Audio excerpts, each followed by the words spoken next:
Of accounting informations. तो दो तरह के यूजर्स होते हैं अकाउंटिंग की जिन्हें जरूरत पड़ती है, वैसे दो लोग होते हैं, एक होते हैं इंटरनल यूजर्स, ठीक है, और दूसरे होते हैं एक्सटर्नल यूजर्स। तो इंटरनल नाम और एक्सटर्नल नाम से ही पता चल रहा है कि हाँ ये क्या होंगे, कि जो अंदर के होंगे वो इंटरनल, जो बाहर के होंगे वो एक्सटर्नल होते हैं, ठीक है।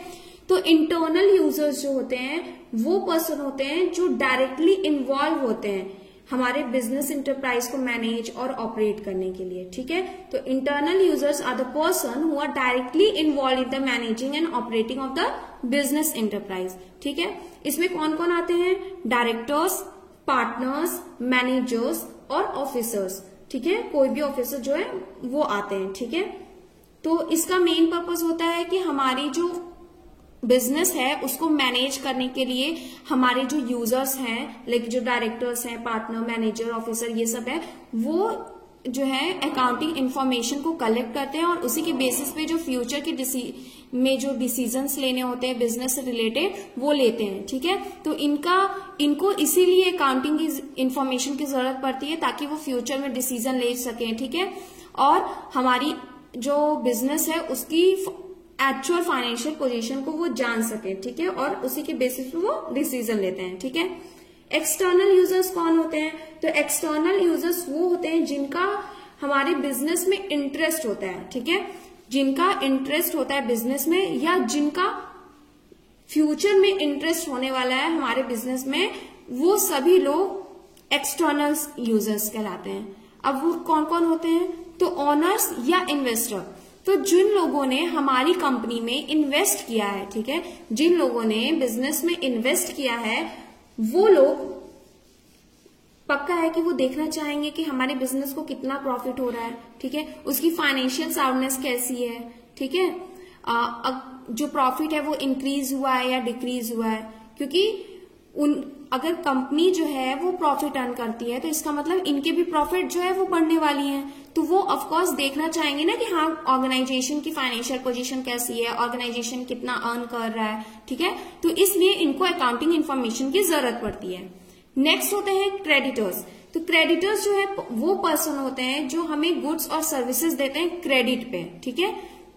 तो क्रेडिट पर जो हमें गुड्स या सर्विसेज देते हैं उनको हम लोग कहते हैं क्रेडिटर, ठीक। अब इनको क्यों जरूरत पड़ती है? तो इनको अकाउंटिंग इंफॉर्मेशन की जरूरत इसलिए पड़ती है क्योंकि वो क्रेडिट पे दे रहे हैं हम, ठीक है, वो हमें कोई भी सामान जो है वो क्रेडिट पे दे रहे हैं, तो वो तभी हमें क्रेडिट पे देंगे जब हमारी क्रेडिट वर्थनेस अच्छी होगी, ठीक है, हमारे पास पेमेंट करने की कैपेबिलिटी होगी, ठीक है। तो वो हमारी अकाउंटिंग इंफॉर्मेशन को इसलिए चेक करते हैं, इसलिए देखना चाहते हैं ताकि उन्हें पता रहे कि जिस बिजनेस से हम लोग डील कर रहे हैं, जिस ऑर्गेनाइजेशन से हम डील कर रहे हैं, जिसे हम लोग क्रेडिट पे दे रहे हैं, क्या वो कैपेबल है उनको पेमेंट करने के लिए या नहीं है, ठीक है। नेक्स्ट है लेंडर्स। तो लेंडर्स जो है वो होते हैं जो हमें लोन देते हैं, इसमें फाइनेंशियल इंस्टीट्यूशंस आते हैं और बैंक्स आ जाएंगे, ठीक है। तो बैंक जो है वो हमें लोन देती है और फाइनेंशियल इंस्टीट्यूशन भी हम लोग इसमें रखते हैं, तो ये भी हमें लोन देती है। तो अब ये भी हमारी अकाउंटिंग इंफॉर्मेशन को देखेंगी, ये भी हमारी balance sheets, profit and loss account, ये सारा कुछ देखेगी।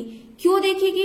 क्योंकि वो ये देखना चाहेगी कि क्या हमारी जो ऑर्गेनाइजेशन है वो कैपेबल है उस लोन को और उसके इंटरेस्ट को पेमेंट करने में, क्या उसके पास रीपेइंग कैपेसिटी है, ठीक है। तो ये देखने के लिए लैंडर्स को अकाउंटिंग इंफॉर्मेशन की जरूरत पड़ती है, इसीलिए हम लोग लैंडर्स को भी यूजर्स ऑफ अकाउंटिंग इंफॉर्मेशन में रखते हैं, ठीक है। एम्प्लॉयज, तो जो एम्प्लॉयज जो हमारे ऑर्गेनाइजेशन में वर्क कर रहे हैं वो भी, उनको भी अकाउंटिंग इंफॉर्मेशन की जरूरत पड़ेगी। क्यों पड़ेगी?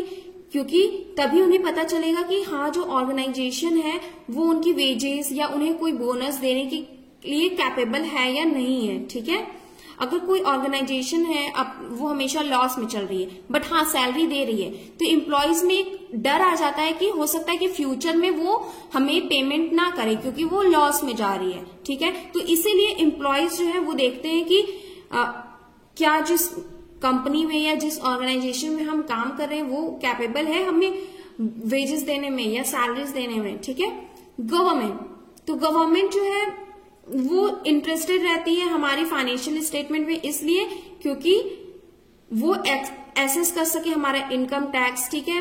पहले सेल्स टैक्स भी होता था, तो अब वो जीएसटी हो गया है, तो जीएसटी, ठीक है, कस्टम ड्यूटी, ये सारा कुछ कैलकुलेट करने में गवर्नमेंट को फाइनेंशियल स्टेटमेंट चाहिए होता है, इसीलिए वो इंटरेस्टेड होती है। रिसर्चर, तो बहुत सारे रिसर्चर्स होते हैं, जो रिसर्च स्कॉलर्स होते हैं, उनको जब डेप्थ में स्टडी करना होता है, इसलिए मतलब डेप्थ स्टडी के लिए उनको अकाउंटिंग इन्फॉर्मेशन की जरूरत पड़ती है। और लास्ट वन इज पब्लिक जो है वो चाहती है वहां पे वर्क करना, तो वो देखना चाहिए कि क्या वहां पे एम्प्लॉयमेंट अपॉर्चुनिटी है या नहीं है, ठीक है। उसके अलावा जो वहां के आसपास के लोग रह रहे होंगे वो भी इससे अफेक्टेड होते हैं, तो वो ये देखना चाहेंगे कि इंटरप्राइज जो है, जो ऑर्गेनाइजेशन है, उसके पास एम्प्लॉयमेंट अपॉर्चुनिटी है या नहीं है। और जो उनके आसपास रहते होंगे वो लोग देखेंगे कि क्या जो ऑर्गेनाइजेशन है वो जो पॉल्यूशन हो रहा है उसको मेंटेन कर रही है या नहीं कर रही है, ठीक है। तो ये सारा कुछ हमारे एनुअल रिपोर्ट से वो देख सकती है, ठीक है। तो पब्लिक जो है वो भी इम्पोर्टेंट यूजर है हमारे अकाउंटिंग इन्फॉर्मेशन की, ठीक है। पब्लिक को भी अकाउंटिंग इन्फॉर्मेशन की जरूरत पड़ती है। तो दो तरीके के यूजर्स होते हैं, इंटरनल और एक्सटर्नल, ठीक है। इंटरनल में जो अंदर के होते हैं, जिनको प्लानिंग और ऑर्गेनाइजिंग के लिए जरूरत पड़ती है अकाउंटिंग इन्फॉर्मेशन की। एक्सटर्नल यूजर्स जो है उसमें owners, creditor, lenders, employ, government, researchers और पब्लिक आ जाते हैं, ठीक है।